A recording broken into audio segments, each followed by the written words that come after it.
A1C024109198 dan teman aku Miftahur Rahma dengan NIM A1C024109199. dan di sini kami akan membawakan materi tentang dinamika historis dan Urgensi wawasan Nusantara dalam pergaulan dunia. selamat mendengarkan. Oke, di tengah dunia yang semakin riuh, cepat, dan absurd, Indonesia membutuhkan cara pandang yang bukan hanya kuat, tetapi juga benar-benar mempersatukan. Disinilah wawasan Nusantara muncul sebagai konsep yang amat penting. Sebuah pandangan kolektif yang melihat Indonesia sebagai satu kesatuan utuh, dari Sabang sampai Merauke, dari darat sampai lautnya. Nah, selanjutnya ada dinamika historis. Perjalanan konsep ini sebenarnya panjang. Di masa prakolonial, wilayah Nusantara sudah terhubung lewat jalur perdagangan maritim yang luas. Keterbukaan ini membentuk jaringan sosial, budaya, dan ekonomi yang menyatukan berbagai komunitas secara alami.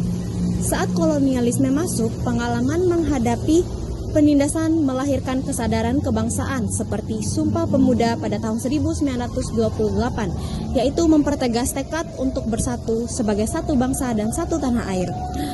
Setelah Indonesia merdeka, tantangan baru muncul, bagaimana menyatukan ribuan pulau ke dalam satu negara.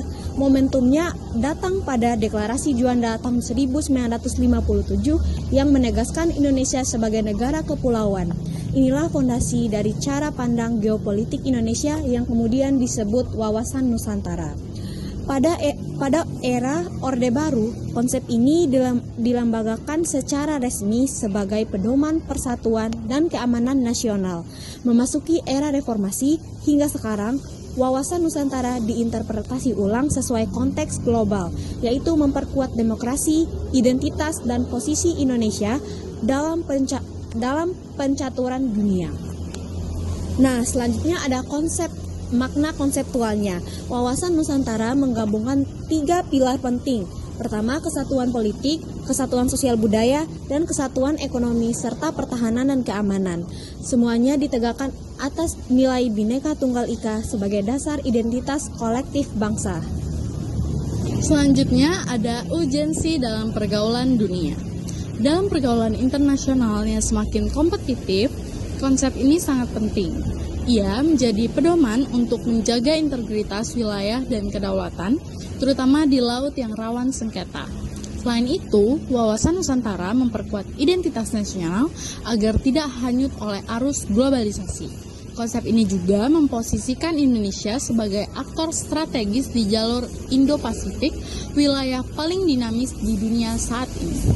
Melalui wawasan Nusantara, Indonesia dapat menjalankan diplomasi yang aktif, bijak, dan berprinsip, sambil tetap memastikan kepentingan nasional terlindungi. Di era tantangan global seperti perubahan iklim, keamanan maritim, dan ancaman cyber, cara pandang yang holistik ini menjadi semakin relevan. Pada akhirnya, wawasan Nusantara bukan sekedar konsep teori, tetapi kompas strategis bagi Indonesia untuk tetap tegak bersatu dan berperan berarti dalam pergaulan dunia. Sekian pemaparan materi dari kami berdua. Apabila ada kesalahan kata dan kekurangan, kami mohon maaf. Wassalamualaikum warahmatullahi wabarakatuh. Bye-bye.